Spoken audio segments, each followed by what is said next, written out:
करते हैं unilateral relief. और पेपर के एंगल से this is the most important part, क्योंकि 6 से 8 नंबर का सवाल इसी का आता है, तो अब जरा दीजिएगा ध्यान। हाँ सर, शुरू से ध्यान ही दे रहे हैं, कोई नई बात थोड़े है, बात तो ठीक है। Now it says unilateral relief, countries with which no agreement exists. If any person who is a resident of India in any previous year proves that in respect of his income, which accrued or arose during the previous year outside India, accrues or arose outside India, which means it's a foreign receipt, and which is not deemed to accrue or arise in India, which is not deemed to accrue or arise in India, which means it is a foreign receipt.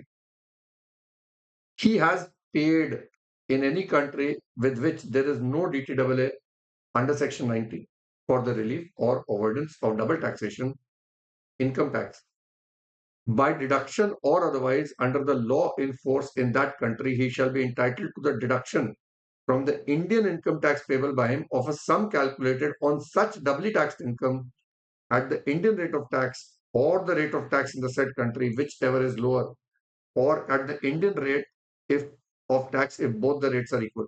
लो जी, best part. ये जो लिखने का तरीका है ना, यही ITA 25 में बदला है। देखो जरा, मतलब क्या घुमा के, he shall be entitled to deduction from the Indian income tax payable by him of such sum calculated on such. भाई सीधा बोल दे, सीधा क्या मैं बताता हूँ। ये रिलीफ मिलेगा उस बंदे को जिसका इंडिया का रेजिडेंशियल स्टेटस रेजिडेंट है। इनकम डबली टैक्स होनी चाहिए। जो फॉरेन इनकम पे आपने बाहर टैक्स करा वही इंडिया में टैक्सेबल होनी चाहिए। अब आप इंडिया में टोटल इनकम निकालोगे जैसे निकालते हो, टैक्स निकालोगे जैसे निकालते हो, total tax divided by total income is the Indian rate of tax. अब फॉरेन कंट्री में जो टैक्स देकर आए divided by foreign income will be foreign rate of tax. और जो फॉरेन इनकम यहाँ टोटल इनकम में इंक्लूडेड है उस पे नीचे माइनस करना relief at the average rate of Indian rate और the foreign rate whichever is less. कहेंगे सर ये भी तो उतना ही कॉम्प्लिकेटेड है, रुक जाओ।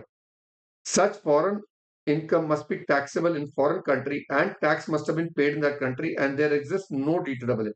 तो पहले तो कंडीशंस आ गई, यही चीजें यहां लिखी हैं, स्टेप है। चलो स्टेप्स कर लेते हैं। Compute tax on total income inclusive of foreign income on which relief is available. तो टोटल इनकम निकालो जैसे निकालते हो, must. Then it says compute tax on total income including surcharge and cess before TDS, TCS, advance tax, AMT or MAT credit.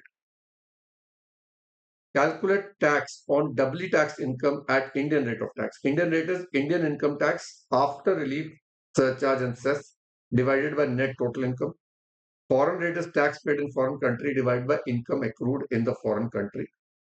Relief. In such a case, the assessee shall be entitled to a deduction from the Indian income tax payable by him.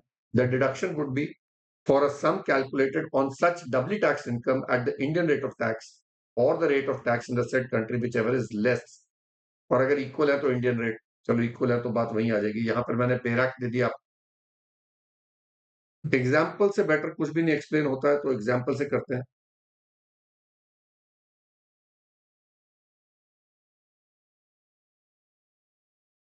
कहता है salary income net is 20 lakhs। ठीक है। Foreign income which is taxable in India is 10 lakhs। Total हो गया 30 lakhs। ये मेरी आ गई total income. अब मुझे निकालना है tax. I am assuming he is covered by the new rate 115 BAC। 24 lakh पे 3 लाख, 6 लाख पे 1,80,000, 4,80,000 +4% +4%। तो टोटल टैक्स 499,200। अब इसमें से हमें इसको रिलीफ देना है under section 91। Doubly tax income 10 lakh है into Indian rate which is 499,200 divided by 30 lakhs divided by 30 lakhs into 100। तो ये आ गया 16.64%। और फॉरेन रेट हो गया, उसने दिया ही हुआ है 30%, तो 30% ले लेते हैं, विच एवर इज लेस, तो 16.64, सो इंटू 16.64% का रिलीफ दीजिए on the W tax income. तो 10 लाख इंटू 16.64%, 166,400 का रिलीफ आ गया, -499,200। It's as simple as that. अगर बात समझ में आ जाए तो ये हो गया बेटा मेरा tax payable. So that is as simple as it goes. Now, doubly taxed income includes only that part of income which is included in the assessee's total income. The amount deducted under Chapter 6A is not doubly taxed, and hence no relief is allowable in respect of such amount. यानी अगर foreign income है जिसके ऊपर आपको से royalty आ रही है foreign से, और वो उसको आप इंडिया में 80 QQB में आप डिडक्शन ले रहे हो, तो भाई रॉयल्टी अगर 10 लाख आई और 3 लाख की डिडक्शन ले ली, तो डब्ल्यू टैक्स इनकम तो 7 लाख हुई ना, तो 7 लाख कर ली। वो भी करते हैं धीरे धीरे। अब हम दोनों स्कीम से करके देखते हैं। सैलरी है, फॉरेन इनकम है। अब यहाँ है कंट्री वन, एंड ये भी कंट्री वन है, मतलब एक ही फॉरेन कंट्री में दो इनकम्स हैं और दोनों का रेट ऑफ टैक्स अलग है। अब हम क्या करेंगे सर? अब हम वही करते हैं, पहले तो इसको न्यू में ले लेते हैं जो हम कर चुके हैं। 20 लाख प्लस 10 लाख, 30 लाख आ गई मेरी टोटल इनकम,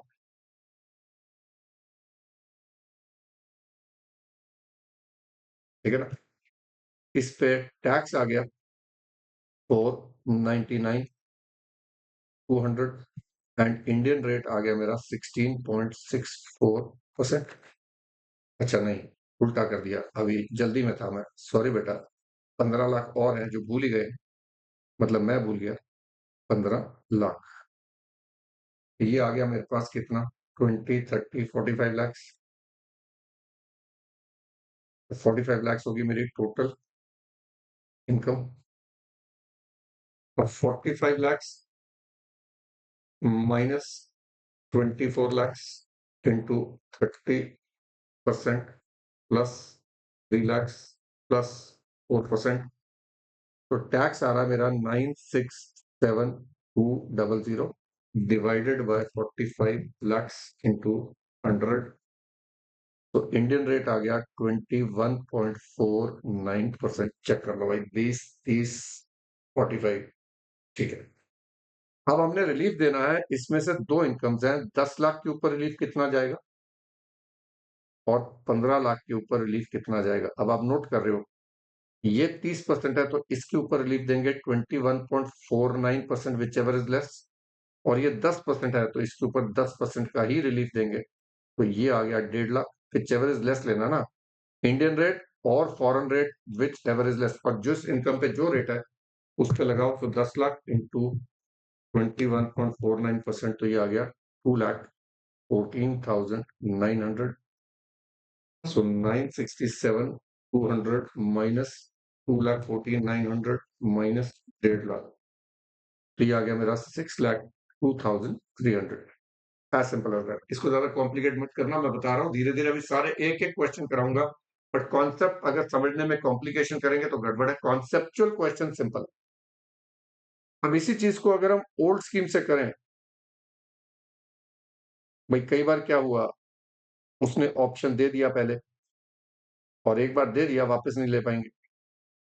यहाँ तो टैक्स ज्यादा ही बनेगा, देख लेते हैं। 45 lakhs minus 10 lakh into 30% plus 1,12,500 plus 4%, तो मेरा टैक्स आ गया 1209,000 डिवाइडेड बाय 45 लैक्स इंटू 100, ये आ गया 26.86%।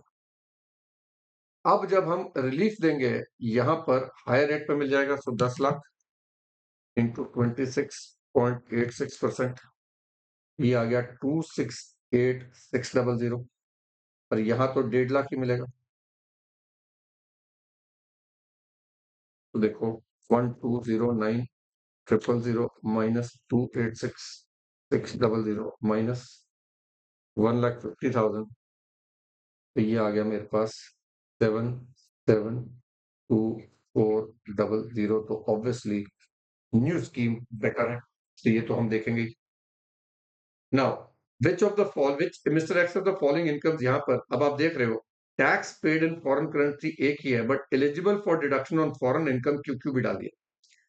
तो यहाँ पर आ गई मेरी 20 लाख। अच्छा, मैं अब ओल्ड में नहीं कर रहा हूँ क्योंकि एक्टिव ओल्ड में करना पड़ेगा, क्योंकि यहाँ पर क्यू क्यू भी तो ओल्ड में ही मिलेगा ना। ठीक है, तो 20 lakhs प्लस 10 lakhs 30 lakhs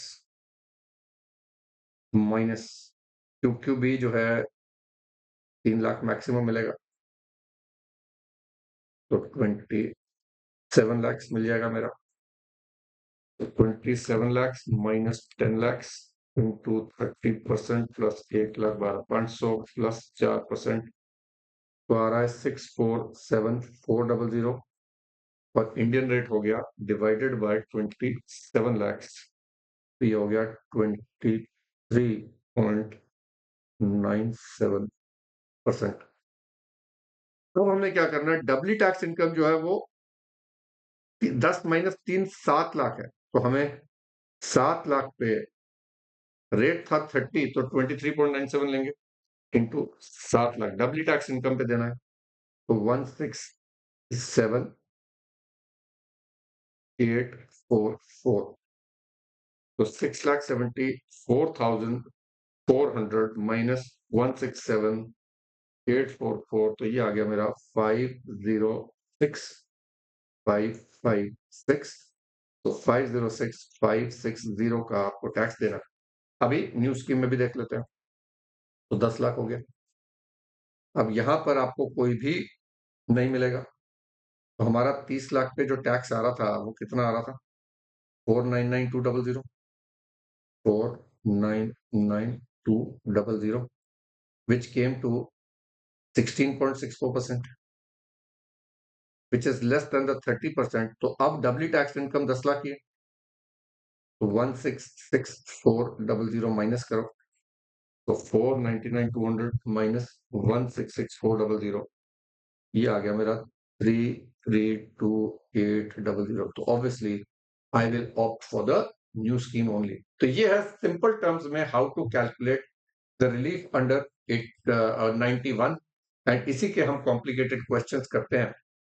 अब यहां पर ना, ये जो पार्ट मैंने कराया आपको बी पार्ट, इसके ऊपर अब आएगी एक controversy.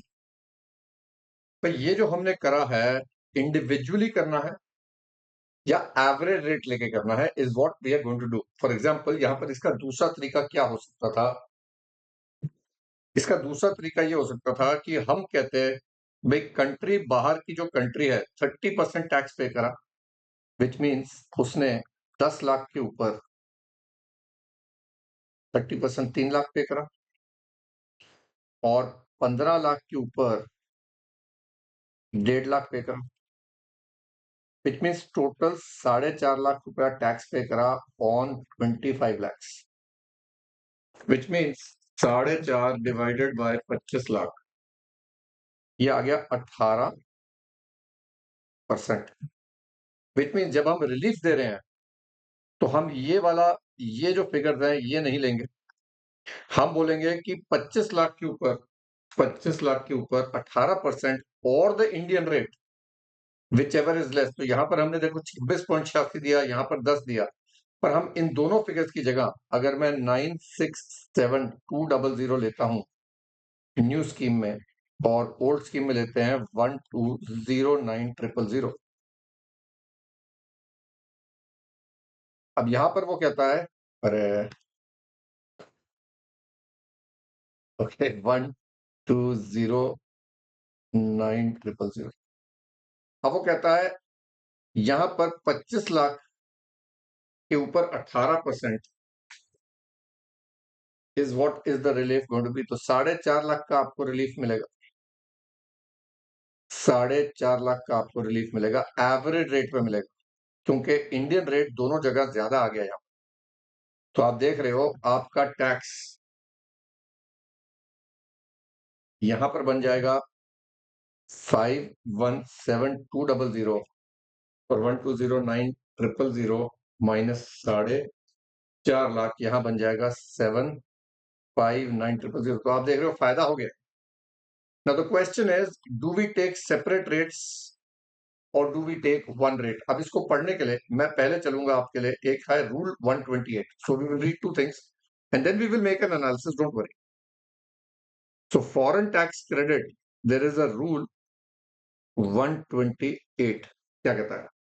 An assessee being a resident shall be allowed a credit for the amount of any foreign tax paid by him in a country or specified territory outside India by way of deduction or otherwise in the year in which income corresponding to such tax has been offered to tax or assessed to tax in India in the manner and to the extent as specified in this rule। यानी उस साल आपको credit मिलेगा in the year in which it has been offered to tax in India। मतलब जिस साल आपने उसको इंडिया में टैक्स में दिखाया उसी साल क्रेडिट मिलेगा। लॉजिकल बात है। Provided that in a case where income on which foreign tax has been paid or deducted is offered to tax in more than 1 year, the credit of foreign tax shall be allowed across those years in the same proportion in which the income is offered to tax or assessed to tax in India। तो ठीक है, over a period of years तो proportionately कर दीजिए। Sub rule 2, the foreign tax referred to in sub rule 1 shall mean in respect of a country or specified territory outside India with which India has entered into an agreement।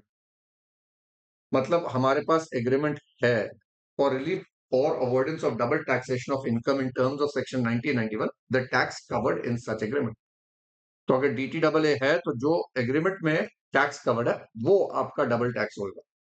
In respect of any other country और specified territory, the tax payable under the law in force in that country or specified territory in the nature of income tax referred to in clause 4 of explanation to 91। मतलब उस country का income tax होना चाहिए, उस country के VAT का credit आप income tax में मत ले लीजिएगा, इनकम पर टैक्स जो होगा उसका क्रेडिट देंगे।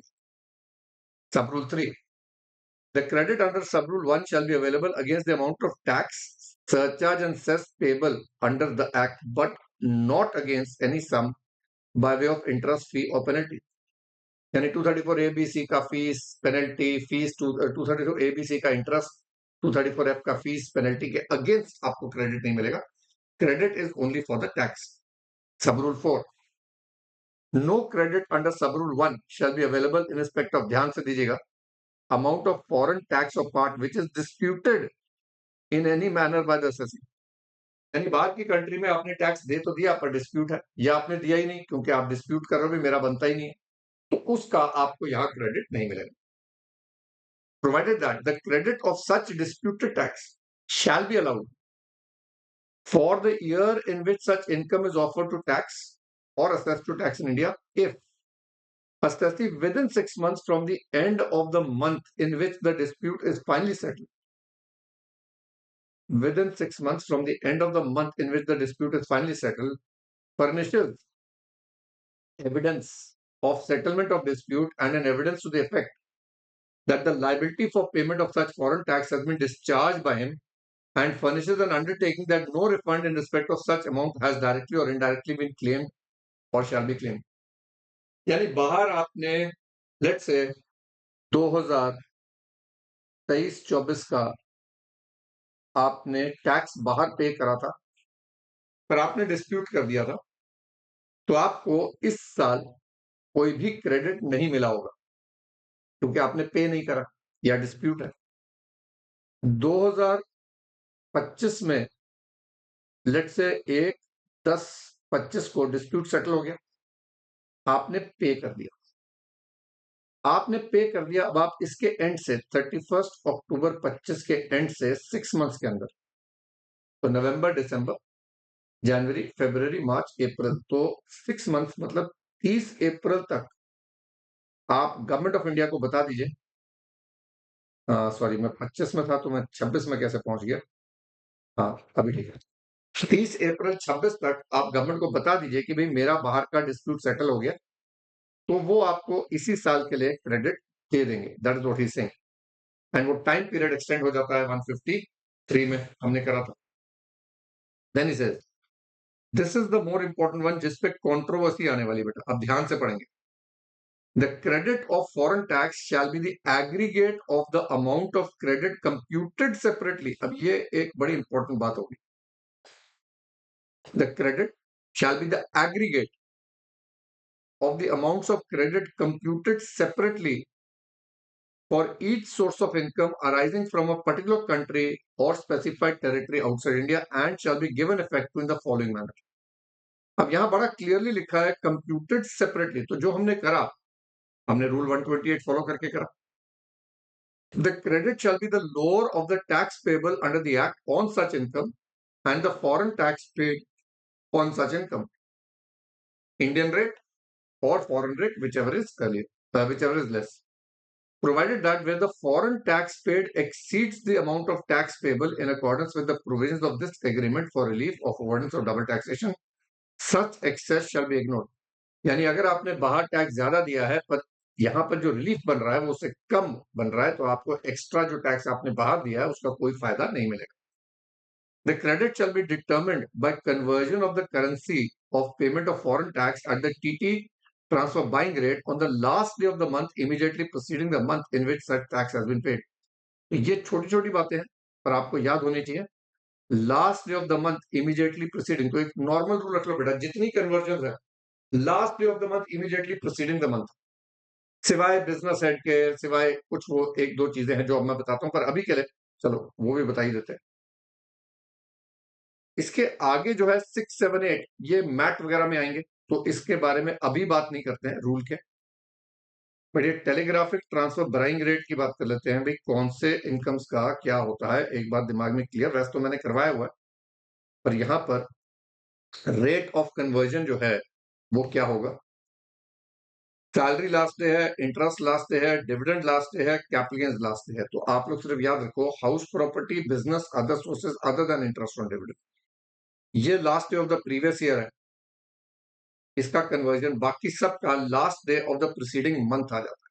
ठीक है, तो यहां पर अब चलते हैं कंट्रोवर्सी पे. वो कंट्रोवर्सी कहां आती है, देखो. अब आए बेयर एक्ट पे. बेयर एक्ट में एक्सप्लेनेशन दी है. Indian income tax means income tax charge in accordance with the provisions of this act. चलो ये तो ठीक हो गया.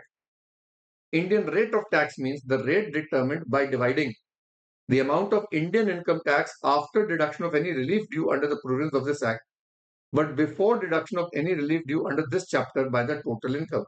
यानी tax before section 91 divided by total income. यहां तो आ गया इंडियन रेट ऑफ टैक्स, तो यह तो हो गया क्लियर.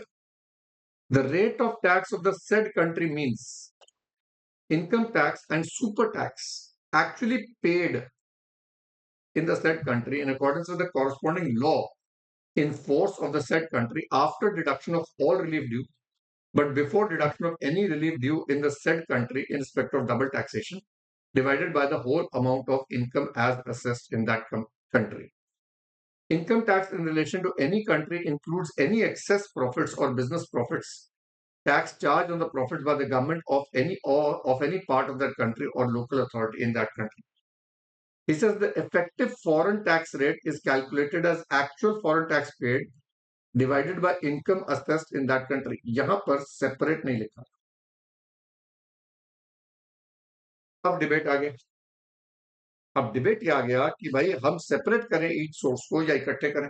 अब इसके ऊपर आप देखोगे controversy. Where a resident has multiple foreign incomes from the same non-DTAA country, as methods of computing relief exist and they give different answers. So there are two methods, two views. Country-wise composite per source. So rate of tax of the said country as the total tax actually paid in the country divided by the whole of amount in the country. यहां पर जो अभी बेराक में पढ़ा हमने, क्या लिखा है, the rate of tax of the said country, मतलब उस कंट्री का रेट ऑफ टैक्स निकालिए, यानी एग्रीगेट करके निकालिए. रूल 128 कहता है the credit of foreign tax shall be the aggregate of the amounts of credit computed separately for each source of income. Conflict आ गया. But I think you know, whenever there is a conflict between the rules and the act will win. और इसके ऊपर हमारे पास case laws आ गए supporting the view. Supreme court का judgment है 1973. Source by source competition is not envisaged Income tax is one tax on aggregate income, not a collection of distinct taxes for it. The scheme of 91 deals with granting of relief calculated on the income country wise and not on aggregation across countries. तो country wise बोला उसने, पर country में source wise नहीं बोला. That is the point. Section 91 prevails over DTAA, where more beneficial foreign rate is country-wide composite. ये हमारे पास 3 judgments भी आ गई. The statute prevails because the Rule 128 cannot override the parent where there is a real conflict. The Supreme Court in Ispat Industries versus Commissioner of Customs confirmed if there is any conflict between the provisions of the Act and the provisions of the rule, the former will prevail. The Delhi High Court in National Stock Exchange versus Union of India lays down the hierarchy, constitution, statute, delegated legislation, administrative instructions. Now, इन सब में हमारे पास जो controversy है वो settle हो जाती है और उसके लिए एक आईसीएआई का क्वेश्चन करते हैं पहले, then we will come back. तो यह है 2003 का आईसीएआई का क्वेश्चन. क्या कहता है? Mr. Ganesh, a resident individual aged 52 years, has furnished the following details of his income during the previous year.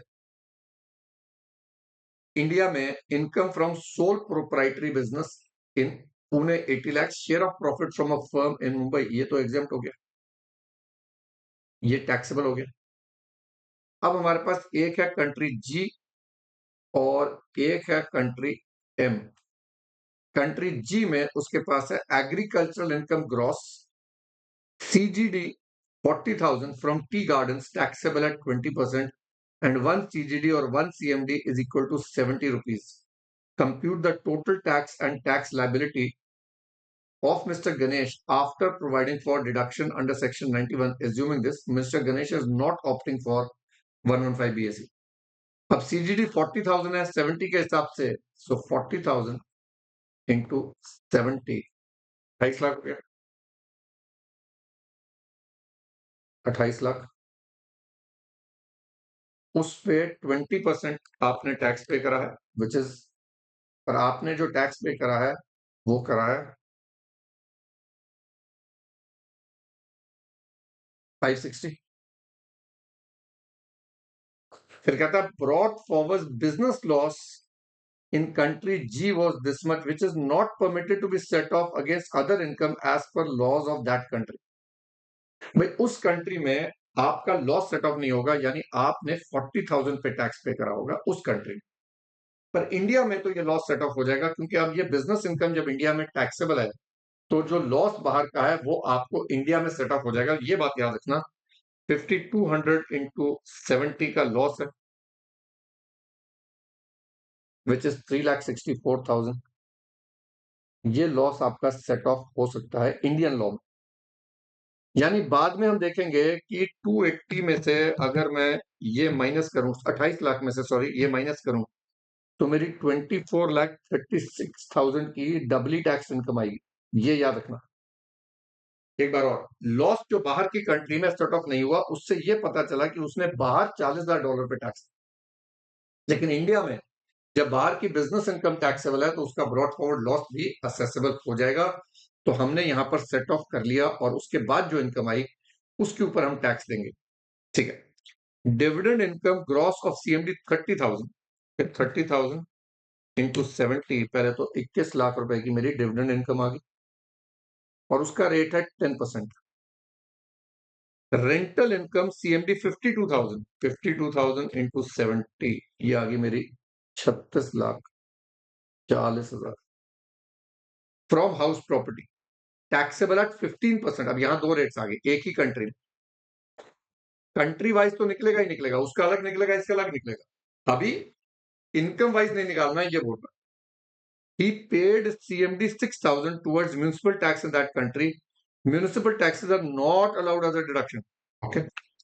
तो 6,000 इंटू 70 म्यूनिसिपल टैक्स हम इंडिया में अलाउ करेंगे जब डबली टैक्स इनकम निकालेंगे, लेकिन बाहर की कंट्री में 52,000 पे उसने 15% टैक्स पे करा, यानी उसने बाहर टैक्स पे करा. अगर हम चलो CMD में ले लें 52,000 इंटू 15%, तो बाहर 7,800 CMD पे करा. और इस पे 3000 सीएमडी पे करा, तो आपने टोटल 10,800 का सीएमडी पे करा, डिवाइडेड बाय आपकी इनकम है 82,000 सीएमडी की। तो 10,800 डिवाइडेड बाय 82,000 इंटू 100, तो आपका आ गया 13.17% of rate of tax in the foreign country. Now, Ganesh had deposited 115 PPF and paid medical insurance of 28,000 by account to check. अब गजेश की इनकम 52 ईयर्स है, तो इसके ऊपर उसको मिलेगा 25,000 रुपए, और हम उसने बोल दिया is not opting for BSE, मतलब वो आउट कर रहा है। तो इंडिया हैज नो डिटेरेबल now one by one. So we say हमने यहाँ पर हाउस प्रॉपर्टी इनकम जो निकाली थी 36,40,000 माइनस 420 माइनस 30%, ये आ गई मेरी डबली टैक्स इनकम जो इंक्लूड हुई है। प्रोप्राइटरी कंसर्न आ गया, और उसके ऊपर प्रोप्राइटरी कंसर्न की जो इनकम है 80 लाख की हमने ले ली इंडिया वाली, और उससे जो लॉस है बिजनेस का वो हमने सेट ऑफ कर दिया। एग्रीकल्चरल इनकम आप अदर सोर्सेज में ले लो या बिजनेस में ले लो, एक ही बात है, वो आपने अलग से ले ली। डिविडेंड इनकम आपके पास अलग से आ गई, डिडक्शंस आपने एक दे दी, और 25,000 का एटीडी दे दिया, तो आपके पास जो टोटल इनकम आ रही है वो 1,46,15,000 की आ रही है। सेम चीज है, हमने कोई अलग नहीं करा, एक्सेप्ट उन्होंने अदर सोर्सेज में ले लिया, ऐसे नहीं आप बिजनेस में ले लो, एक ही बात है। बट जब आप डबली टैक्स इनकम निकालोगे तो ये इससे सेट ऑफ कर देना, ताकि आपको पता चले भी इंडिया में 28 लाख की वजह से 364 का मिला, तो डबली टैक्स इनकम 24,36,000 आ रही है। Now when we calculate tax, we calculate 10 lakh पे 1,12,000, बाकी पे 30%, तो टैक्स आ गया, सरचार्ज लगा दिया 15%, सेस लगा दिया, तो ये आ गया मेरा टोटल टैक्स। अब इंडियन रेट चाहिए, total tax divide by total income, so Indian rate is 34.34। अब मेरे पास दो कंट्रीज हैं, country G and country M. Country M का तो हमने निकाल लिया हुआ है एवरेज रेट, दोनों इनकम्स का निकाल के। इसका क्या आ रहा है, इसका तो 20% ही है। Now which is the lower one, this और दिस, तो ये लोअर हो गया। अब डबली टैक्स इनकम कंट्री जी की कितनी थी, वो ये एग्रीकल्चरल इनकम है, तो हमने निकाल ली थी 2436। तो 2436 पे 20% इज 487,200, जिसका आपको क्रेडिट मिल जाएगा। और यहां पर जो डबली टैक्स इनकम आ रही है 2254, यही निकाली थी हमने,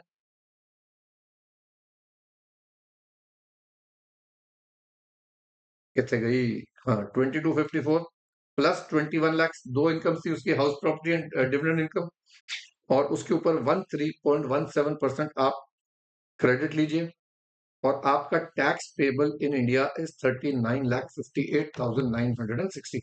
so this is a very good question, और ऐसे ही क्वेश्चन, मतलब ये मैक्सिमम लेवल का क्वेश्चन जो है ये आता है, आपको मैंने पहले ही करा दिया, और अब हम थोड़े बहुत और क्वेश्चंस करेंगे। तो यहां पर एग्जाम्पल 2 है, we are on page 103, check करो। Now I want you to try and do these yourself now. पता क्या, ये इंपॉर्टेंट इसलिए है क्योंकि एक क्वेश्चन तो आने ही आने हैं, मतलब एक तो आता ही आता है 91। अपने को 6/6 चाहिए या 8/8, जो भी आए। So make sure you are studying smartly as well, कि भाई जो क्वेश्चन आना ही आना है यार, उसको तो करो ही करो ना। तो salary income earned in India, अब ये अर्नड इन इंडिया, अब क्या इसमें से मैं स्टैंडर्ड डिडक्शन दूं या ना दूं, कई बातें आएंगी दिमाग में। Income from house property computed लिख दिया है, ठीक बात है। Commission from a company in Hong Kong, tax paid in Hong Kong is 80,000। Dividend from a company in Hong Kong, tax paid is 20,000। जब एक ही कंट्री से दो इनकम्स हो रही हैं, तो बेटा एवरेज रेट हमेशा निकाल लिया करो। Now tax paid in Hong Kong is 80,000 on 4 lakh, तो ये तो 20% हो गया, एंड एक तो कॉमन रेट है 20% है, तो एक ही रेट है फॉरेन कंट्री में हमारे पास, ठीक है। Cash gift from non relatives आ गया, India has no double taxation ordinance agreement. Now salary income earned in India, we have assumed, उसने इनकम लिख दिया ना, तो we assumed after standard deduction है। You can also assume it is not, आप दे सकते हो। तो इनकम फ्रॉम सैलरी हो गया, इनकम फ्रॉम हाउस प्रॉपर्टी हो गया, कमीशन हो गया हांगकांग वाली, कैश गिफ्ट हो गया, 12 लाख आ गया। अब वी आर एज्यूमिंग, अभी ओल्ड स्कीम के लिए, फिर न्यू के साथ भी कर लेते हैं। भाई अगर वो न्यू स्कीम में जाता तो क्या होता, तो 12 लाख के ऊपर इसका टैक्स बन जाता 60,000 रुपया, बट नॉन रेजिडेंट है तो 87A तो मिलेगा नहीं, तो 60,000 प्लस 4%, तो आपका टैक्स आ जाता 62,400। तो ऑब्वियसली यार यहां पर आ रहा है 179,400, वहां आ रहा है 62,400, तो I will try and go by that.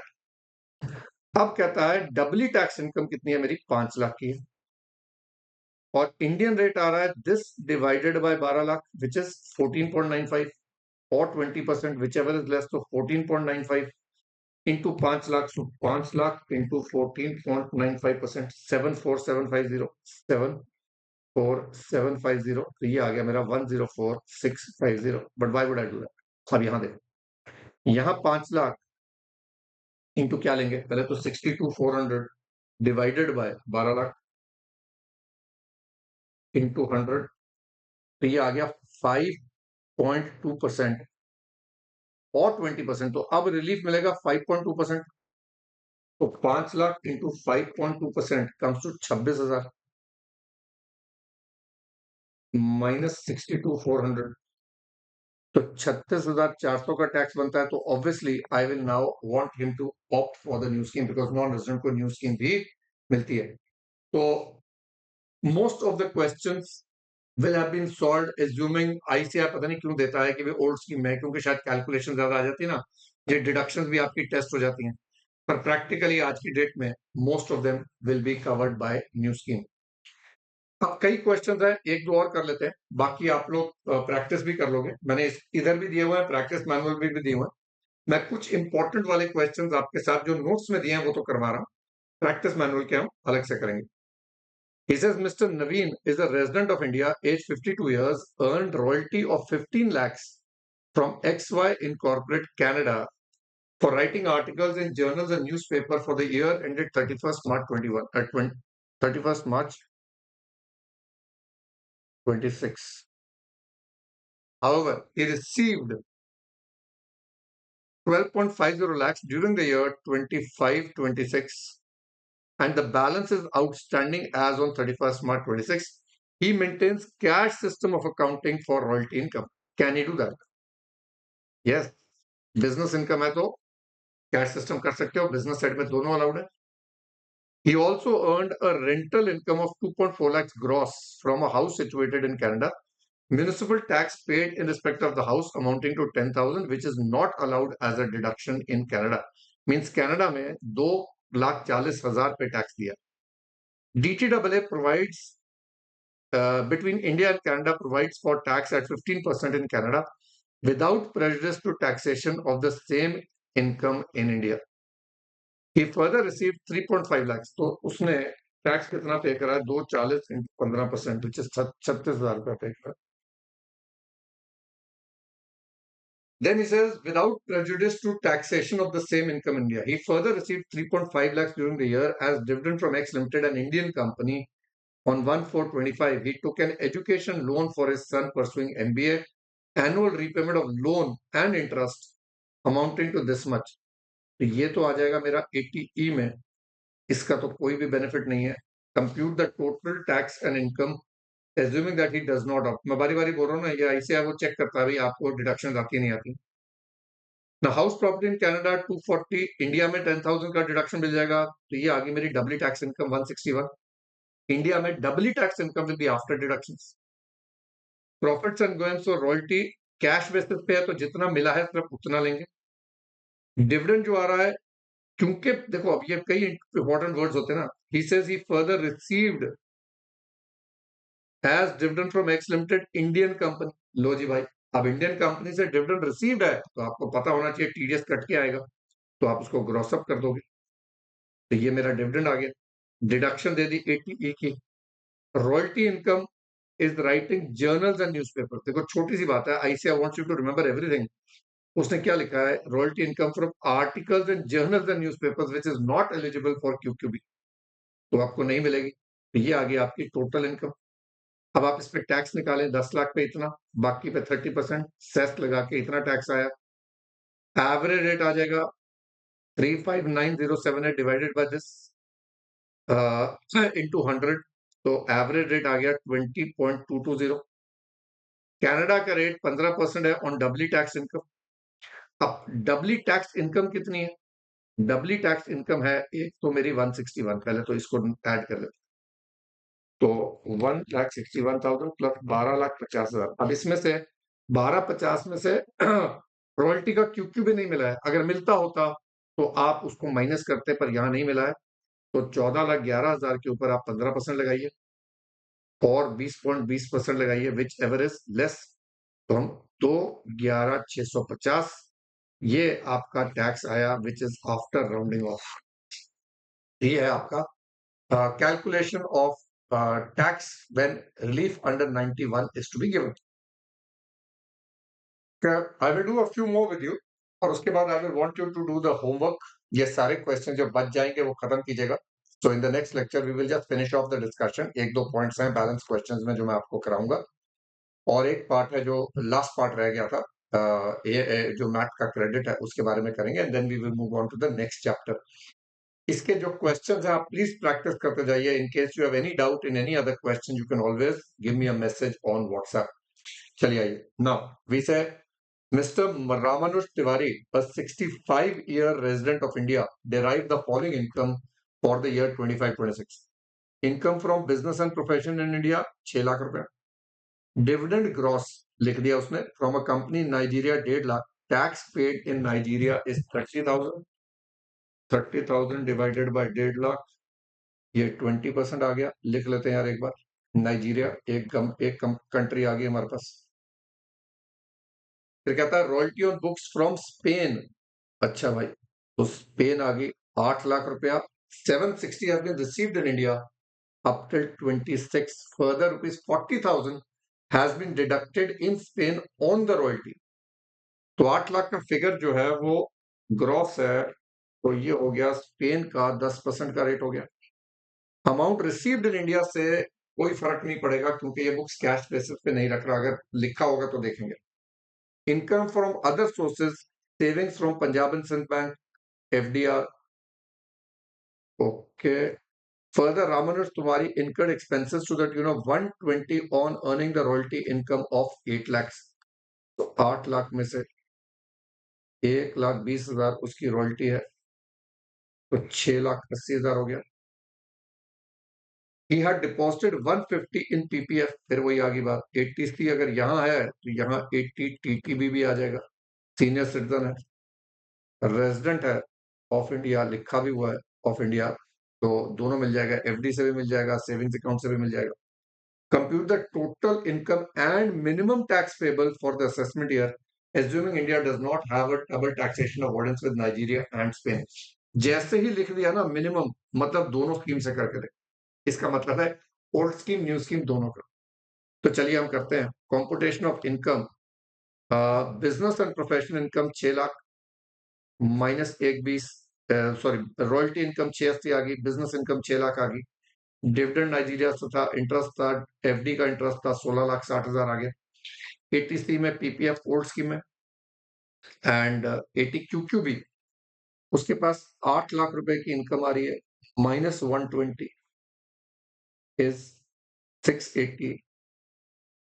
तो यहाँ पर एक्चुअली में हैज टू बी 7, कितना लाया था इंडिया में जब हम निकालते हैं, 760 लाया था, तो 8 लाख और 760 माइनस 120 विल बी 640 और 3 lakhs which ever is less, तो 3 लाख का डिडक्शन मिल जाएगा। टीटीबी मिल गया, 1160 आ गया। ओल्ड स्कीम में चल रहे हैं, तो आपने 11 लाख के ऊपर जब टैक्स निकाला तो वी हैव 1,10,000 होगा 10 लाख तक, क्योंकि ये सीनियर सिटीजन है। 30% प्लस सेस। अब जब रिलीफ निकालेंगे तो नाइजीरिया का और स्पेन का कर लेते हैं। नाइजीरिया में और स्पेन में एवरेज रेट अलग है। अब इंडिया का एवरेज रेट जो आएगा will be 124 divided by 1160 which is 14.165। Nigeria का आ रहा है मेरा 20%, तो 14.165 नाइजीरिया की इनकम है 1.5 लाख रुपए की, इंटू 14.165, तो इतना मिल गया। अब स्पेन वाली में ध्यान रखना, जब आप डबली टैक्स इनकम लोगे तो 8 लाख माइनस 120 माइनस 3 लाख लेंगे बेटा, क्योंकि 3 लाख का भी तो क्यूक्यूबी का डिडक्शन ले लिया हो ना, तो doubly tax income has to be after all deductions, तो 380 लेंगे। और स्पेन का जो एवरेज रेट आ रहा है 40,000 डिवाइडेड बाय 8 लाख, तो हमने क्या किया था? हमने क्या किया था? 40,000 गड़बड़ कर दी, डिवाइडेड बाय 8 लाख। अरे 5% आ रहा भाई, ये क्या किया? सॉरी हाँ, तुम भी कह रहे होगे क्या हो गया? 5%। सो 5% का रेट आ रहा है, और 14.165 whichever is less, so 380 into 5%, this is the tax payable 40250।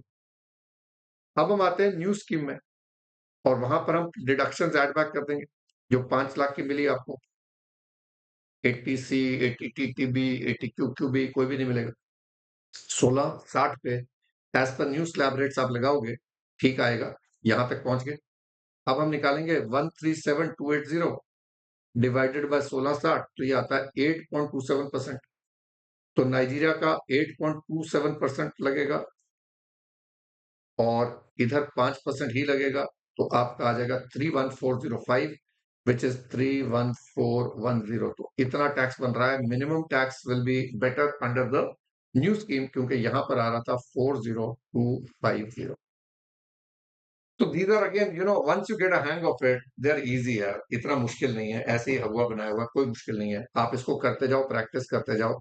Just make sure your answers, your calculation inside your head is very clear. इस वाले को ना थोड़ा सा अलग से मार्क करो, नवंबर 20 का है। अब यहाँ क्यों अलग है? देखो, अभी तक जितने क्वेश्चन हम कर रहे हैं, डीटी डबल ए नहीं है फॉरेन कंट्री के साथ, पर ये इकलौता क्वेश्चन है जो कहता है कि डीटी डबल ए है। कहता है, during the year miss Sujata, a citizen of India, a resident of both India and a foreign country with which India has a double taxation avoidance agreement, which provides that income would be taxable in the country where it is earned and not in the other country, but would be included for computation of tax rate in such other country। देखो, जब भी DT double ए होगा, तो जो DT double ए में लिखा है वो लेना पड़ेगा। कहता है अगर कंट्री, फॉरेन कंट्री में सुजाता जी ने कुछ कमाया है, वो फॉरेन कंट्री में टैक्सेबल, इंडिया में रेट ऑफ टैक्स निकालने के लिए लिया जाएगा। इसका मतलब क्या हुआ, देखते हैं। Her income is 575 from business in India, चलो ये तो इंडियन रिसीट है, डबली टैक्स तो है नहीं। And 14 lakh from business in foreign country, ये फॉरेन रिसीट। अब ये इंडिया में टैक्सेबल नहीं होएगी because of DT double A, पर इस पे टैक्स निकालने के लिए हम इसको इंक्लूड करके एवरेज रेट निकाल के फिर इस पे टैक्स लगाएंगे। That is what it means. Basically slab बढ़ा रहे हैं, something like partial integration. In foreign country the rate of tax is 20%। During the year, she paid a premium of 35,000 to ensure the health of her mother, a non-resident, 83 years. Okay, अगर old scheme में जाती है तो इस पे 80D मिल जाएगा medical insurance पे, पर 25,000 मिलेगा बिकॉज नॉन रेजिडेंट है। 50 नहीं मिलेगा even if mother is 83। You are required to compute tax payable, also show tax payable by miss Sujata had there been no DT double A. अच्छा, ये दो पार्ट आ गए। अब अगर डीटी डबल ए है, अब मैं ओल्ड और न्यू स्कीम से निकाल रहा हूं, और एवरेज रेट निकाल रहे हैं। फॉरेन कंट्री की इनकम को इंक्लूड कर रहे हैं, फॉरेन कंपनी की इनकम को इंक्लूड कर रहे हैं। यहां ओल्ड स्कीम में 25,000 का डिडक्शन दे रहे हैं, न्यू में नहीं दे रहे हैं। ओल्ड स्कीम में रेट निकाला हमने, यहां निकाला। अब आप देख रहे हो रेट ऑफ टैक्स निकालने के लिए सेस ऐड कर दो पहले तो। ये रेट है, this divided by this and this divided by this, ये रेट आ रहा है पहले तो। अब ये जो रेट आ रहा है, ये लगेगा 575, पर 575 is under the new scheme. Old scheme में तो 575 माइनस 25 550 पे लगेगा, तो 5,50,000 के ऊपर 21.2% ये टैक्स बनेगा, और यहाँ 5,75,000 पे 10.27%। So what now you doing is, क्योंकि डीटी डबल ए में लिखा था भाई फॉरेन इनकम को इंक्लूड करो रेट ऑफ टैक्स निकालने के लिए, जो आप इंडियन इनकम पे निकालोगे, तो हमने वही करा। So if there is a question which says that there is a DT double, follow exactly what is written over there and you get your answer right। अब क्या था भाई, अगर डीटी डबल ए नहीं था, अब नहीं था तो रेजिडेंट है, फॉरेन इनकम इंडिया में टैक्सेबल होगी होगी, विच मीन्स ये जो टैक्स हमने निकाला था यहां पर, ये तो वही आएगा। अब इसमें से रिलीफ देने की बात आ जाएगी ना, तो हम टैक्स तो वही लेंगे। अब रिलीफ निकालने के लिए 4,13,000, इसका परसेंटेज आ रहा है 21, और इसका परसेंटेज आ रहा है 10.27, वो भी निकाल लिए। अब डबली टैक्स इनकम है 14 लाख रुपए ओल्ड स्कीम में, दिस इज लेस, तो 14 लाख पे 20% इतना डिडक्शन मिल जाएगा। लेकिन न्यू स्कीम में 10.27 का मिलेगा, ठीक है ना। 14 लाख करके देख लें, 14 लाख इंटू 10.27% इतना मिल जाएगा। यहां पर फिर भी टैक्स आप देख रहे हो ज्यादा आ रहा है। Again the new scheme is more beneficial even if you are giving a higher relief. Now एक और कर देता हूं, चलो तुम्हारे साथ, तुम्हें लगेगा सर ने साथ कर दिया, अच्छा सा लगेगा। बाकी आप लोग खुद प्रैक्टिस करो। अगर आपको लगता है कोई आंसर में डाउट है, like I keep saying, WhatsApp करो। Miss Sapna, a resident of India, a salaried employee employed with a private company, aged 30 years, received the following sums during the year 25-26. Basic pay 45,000, DA, transport allowance, medical allowance, gifts and cash. तो कर लेते हैं basic पे, DA, मैं calculation बेटा देखो आप पे छोड़ रहा हूँ, इतना तो फाइनल में हम मल्टीप्लीकेशन तो कर ही लेंगे। ट्रांसपोर्ट अलाउंस फुली टैक्सेबल है, गिफ्ट्स एंड कैश 5,000 से ज्यादा टैक्सेबल है, मेडिकल अलाउंस फुली टैक्सेबल है। She contributed 25,000 to the approved pension fund of LIC. She also paid 175 by account pay check for medical premium for the health of her father, 65, who is not dependent on her, etc., for a payment of 5 years, including the current previous. Okay, lump sum payment for 5 years, including the current year. ठीक है, total 5 years का date नहीं दिया, तो I am going to assume 5 years ही का ही coverage है। एंड डिवाइड बाय 5 करें या 6 करें, उसी का चक्कर आ रहा है, पर चलो देख लेते हैं। 175 अकाउंट पे चेक फॉर मेडिकल प्रीमियम, तो अगर मैं देखूं 1,75,000 डिवाइडेड बाय 5 करते हैं तो 35,000 आता है, 50,000 तक मिल जाएगा। I am assuming the father is a resident, तो ठीक है। पेंशन फंड में भी 25,000 रुपए मिल जाएगा, तो 80 चलो ठीक है, 5 years उन्होंने ले लिया। Then he said she received 792 from university after deduction of tax in the country in which the university is located. तो 792 प्लस 1,08,000, 9 लाख रुपए आ गए, 9 लाख रुपए आ गए। एंड और तो कुछ नहीं दिया है। ओल्ड स्कीम, हम अगर ओल्ड स्कीम ले रहे हैं तो भाई 50,000 का स्टैंडर्ड डिडक्शन दे देते हैं सैलरी में से। 1592 में से दे दिया, 1532 आ गया, उस पर आप टैक्स निकालिए, सेस ऐड कीजिए, एवरेज रेट निकालिए। Average rate in foreign countries TDS divide by 9 lakh, 12%, तो 12% के हिसाब से 9 लाख के ऊपर डब्ल्यू टैक्स इनकम 12% पे आपको रिलीफ दिया जाएगा, इतना आपका टैक्स पेबल है। और अगर वो न्यू स्कीम में ऑप्ट करती है तो पहली बात, टोटल जो ओल्ड स्कीम में था प्लस डिडक्शन ऐड करके स्टैंडर्ड डिडक्शन सैलरी में एक्स्ट्रा दे दी 25,000 रुपया, तो 1567 आया। Again the calculation, average rate will change, therefore your tax is this much। तो आप देख रहे हो again new scheme is more beneficial.